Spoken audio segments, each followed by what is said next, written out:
تخلیق کا مقصد تیرا کثرت نہیں ہے، برکت رہے۔ الذی خلق الموت والحیات لیبلوکم ایکم احسن عملا،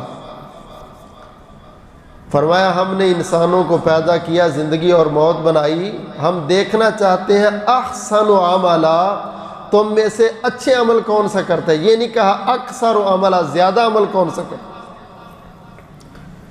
دن اور رات میں 5 نمازیں فرض ہیں، یہ احسن ہے۔ اللہ کہتے تو 100 نماز بھی کہہ سکتے تھے۔ اللہ نے یہ نہیں کہا کہ مجھے 100 رکعت چاہیے، کہا مجھے 5 وقت کی نماز چاہیے۔ سال کے بعد صرف 1 مہینہ 29-30 روزے چاہیے۔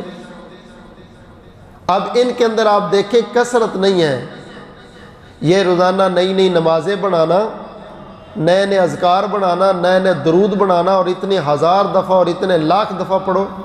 اسلام کا یہ مزاج نہیں ہے، کیونکہ یہ مزاج کثرت کی طرف جاتا ہے، احسن کی طرف اور برکت کی طرف نہیں جاتا۔